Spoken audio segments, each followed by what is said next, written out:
Sanatoriyasida atirgullar yetkazildi. Kuzda ekilgan atirlarimiz mana hozir 300 dona tub atirgulimiz mana katta bo'lib gullashdi. Mana atirgullarni hozirgi kunda ko'chaga chiqarib, ko'chaga joylashtiryapmiz. Yo'llarga ekilyapti. Sanatoriyasida tepisida yetkazilgan 300 ta atirgulni mana kuzda yetkazilgan atirgullarni hozir mana shu ahvolda yetkazib ekishga boshlanishdi. Yana 1000 ta atirgulni ko'chaga o'tkazildi. May oyi oxirigacha hamma yog'li gul bilan bezaymiz. Hali ko'rganlaringizdek gullar o'zimizga yetkaziladi. Yo'llar hamma joyda gul bilan bezilyapti. Xudo xolasa kelingizda faqat gullar orasida yurasizlar. Mazza qilib dam olasizlar.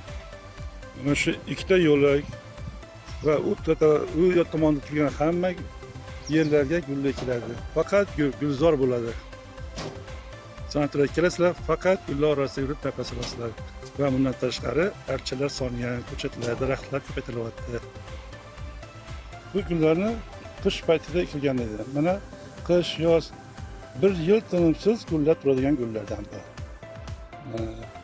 Zinlarimiz ham xuddi shunaqa gullardan ekilgan. Mana shunaqa chiroyli gullar ekilgan. Nazarbek sanatoriyani bir qarich joyim qolmasdan hamma yog'i gul bilan bezaymiz. Hurmatli tomoshabinlar. Faqat kelasizlar, mazza qilib, toza havoda nafas olib, davolanib ketasizlar.